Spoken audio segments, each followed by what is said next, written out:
Hi, everybody. So today was an interesting day.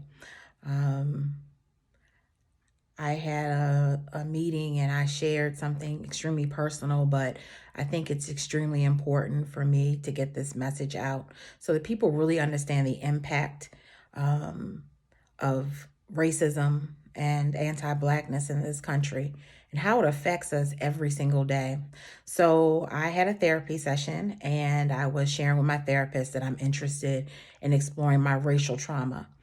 In all these years that I've been a professional, I never thought about utilizing therapy as a way to process through my racial traumas. When we think about trauma, we always usually think about like what happened in your childhood.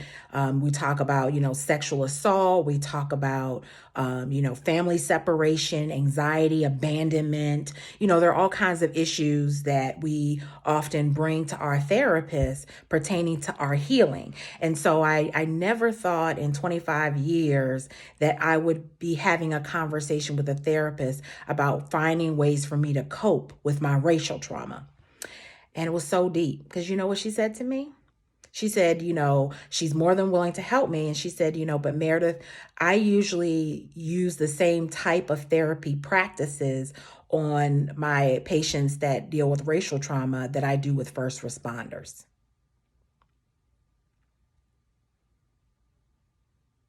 I'm going to let that sink in for a second because I want you to think about what she just said. She told me that the way in which she helps people, people of color, particularly Black people, how she helps them deal with racial trauma. She uses the same types of practices and praxis that she uses when she is in therapy with first responders.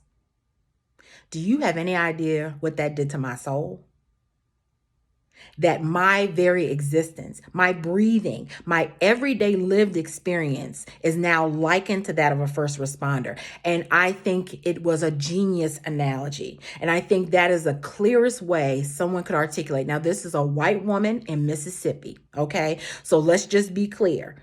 This is a white woman who has a practice who also helps people who deal with racial trauma. And she likens it to first responders because she said, this is what she said, and I'm going to share it when I launch my podcast. I'm going to share an episode of some of the conversation we had. But she said that because first responders are re-traumatized over and over and over again and are triggered over and over and over again and are going through the same situations over and over and over again. She has to use a particular type of therapy that helps them cope with the fact that they're being re-traumatized and they're being re-triggered. If that's not racism in this country, if that's not anti-blackness in this country, I don't know what it is. And it really made me think that there is no place, not even in my imagination, that I am safe from what happens when I take a moment to think, what does it mean to be Black in this country?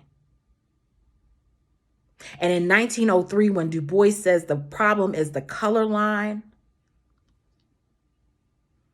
it's not just a problem, it's a disease. We are in a war zone. We are in a battle for our souls. And let me say this and be very clear. Everybody's soul is at stake. Because if you are that invested on taking away my humanity, how much humanity do you really possess yourself? If you're that interested in annihilating my existence, then really, how fulfilled can you be with your humanity? How can you fully express your humanity if you are so interested in erasing someone else's? And so I'm going to be sharing with you some of the methods and some of the things that she's sharing with me for educational purposes only. I am not a licensed therapist, okay? But for educational purposes only, with some of my experience and my 25 years of training and developing and dealing with these kinds of issues, I'm going to share tidbits from now on. I'm going to upload it wherever I can and just give people just nuggets of how to cope with this. It's unfortunate that we've been born into this. But we have to find peace. We have to find a sense of our own humanity in this. And pretending, people say, I ain't studying white people. Yes, you are. You studying them. You can't not stud them. How can you not be impacted by what's happening? You're desensitized. And being desensitized is taking away a part of your humanity, because there's a part of you that is cut off for fear of rejection, hurt, and pain. And so we're going to take this journey together. And I implore you to share. Send me messages. You can send them to my Instagram. You can send them to my Facebook, just letting me know what you're experiencing. Let's go through this journey together of peace and reconciliation. And I'm not talking about trying to reconcile with white folk. I'm talking about trying to reconcile with yourself, getting your soul right, getting your soul straight, getting your heart right. Because that's how we can help other people. And I never realized in 25 years that I would have to have therapy around racism. And I know that sounds like maybe I was ignorant, but I think I was just that cut off and that desensitized to it that I didn't think I needed to heal my soul. But I want to be free indeed. So join me on this journey.